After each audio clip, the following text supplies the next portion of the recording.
अस्सलाम वालेकुम जी नाज़रीन, मैं आपका दोस्त एडवोकेट बुरहान ख़ान हूँ और आप मेरा यूट्यूब चैनल और फेसबुक पेज देख रहे हैं। उम्मीद करता हूँ तमाम व्यूअर्स खैर वाफ़ियत से होंगे। नाज़रीन, आज का जो हमारा टॉपिक है सेक्शन 140 से 143 तक है। आज हम जब मजिस्ट्रेट जो है आर्डर पास कर देता है और वो उसका एब्सोल्यूट आर्डर होता है और उसमें वो ज्यूरी वाला प्रोसेस वो मुकम्मल करके और उसके हक़ में जो ये बात सामने आती है कि जो मजिस्ट्रेट का जो आर्डर है वो रीज़नेबल आर्डर पास हुआ है, वो according to law order pass हुआ है और उसको जो है वो नाइजेंस जो उसने क्रिएट की हुई है उसको रिमूव किया जाना ज़रूरी है। तो इसके लिए हम पढ़ेंगे जब मजिस्ट्रेट जो आर्डर है वो पास कर देता है तो अगर उसको उसकी कंप्लाइंस नहीं होती तो फिर उसके ऊपर कौन सी पेनल्टी आयद होती है, आज हम इसको देखेंगे। When an order has been made absolute under section 136, 137, 139, magistrate shall give notice to the same person against whom the order was made, shall further inquire and perform the act directed within the time fixed notice to inform him. In case of disobedience, he will be liable to the penalty provided by section 188 Pakistan penal code. अगर वो इस order को disobey करता है तो Pakistan penal code के section 188 के तहत उसके खिलाफ जो है कार्रवाई अमल में लाई जाएगी और उसको 3 माह या 6 माह तक उसको सजा दी जा सकती है।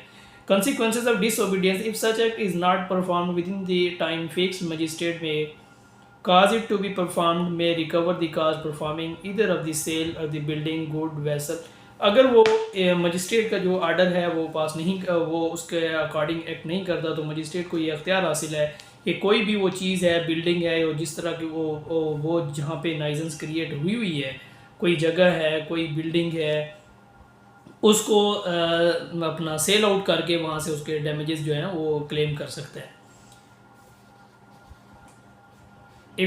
If such other property without such limit, the order authorized to attach property without the limit, when endorse the magistrate within the local limit of whose jurisdiction is property attached is found। अगर वहाँ पे उसकी jurisdiction में वो property नहीं है, किसी और मजिस्ट्रेट की जुरिस्डिक्शन में है, तब भी उसको उस प्रॉपर्टी को इलाका मजिस्ट्रेट के हिसाब के तहत उसके आर्डर के ताबे उसको अटैच किया जा सकता है। No suit shall lie against anything done in good faith under this section. इस तरह के जो भी काम है वो अगर गुड फेथ में किए हुए हैं तो उनके खिलाफ किसी भी किस्म की प्रोसीडिंग्स नहीं होंगी।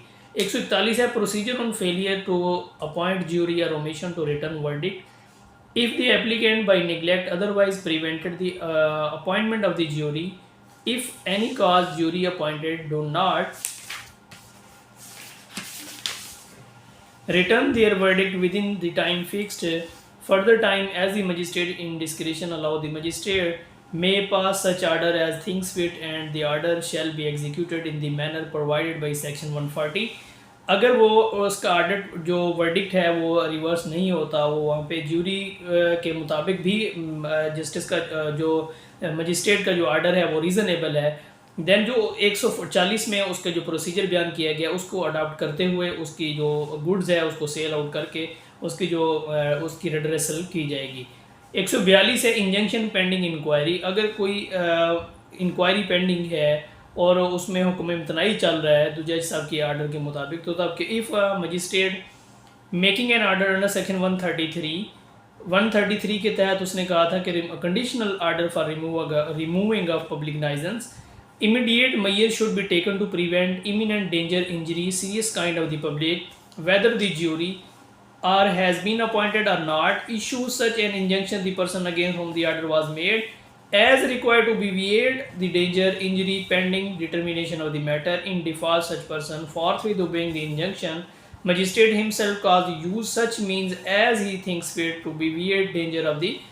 अगर कोई भी बंदा जिसके खिलाफ ये आर्डर पास हुआ है अगर वो उसके अगेंस्ट जाता है तो मजिस्ट्रेट साहब उसको इंजंक्शन का आर्डर भी वहाँ पे इशू कर सकते हैं ताकि कोई भी जो पर्सन जिसने नाइजेंस क्रिएट की हुई है किसी भी किस्म का उसको जानी या माली वो नुकसान ना पहुँचा सके, तो उसको उस इंजंक्शन के तहत उसको स्टॉप भी कर सकता है, ज्यूरी के प्रोसेस से पहले उसको इंजंक्शन आर्डर जारी कर सकता है। मजिस्ट्रेट 143 है मजिस्ट्रेट में प्रोहिबिट रेपिटेशन और continuance of the public nuisance. Magistrate उसको बाउंड कर सकता है कि वो जो नाइजेंस क्रिएट कर रहा है उसको दोबारा से वो नाइजेंस क्रिएट ना करे। Magistrate of the first class may order any person not to repeat or the continue the public license as defined in the Pakistan Penal Code or any local और स्पेशल लॉ, किसी भी local और special law में जिस तरह से बयान किए गए हैं, मजिस्ट्रेट जो है उनको दोबारा से वो लाइसेंस क्रिएट करने के से भी रोक सकता है। तो ये था आज का हमारा टॉपिक, चैप्टर नंबर 10 हमारा कंप्लीट हुआ। तो उम्मीद करता हूँ तमाम दोस्तों को ये टॉपिक पसंद आया होगा। तो कल तक के लिए अपने भाई को इजाज़त दीजिए। अल्लाह ताला आप कामयाब नासिर हो। अस्सलाम, थैंक यू।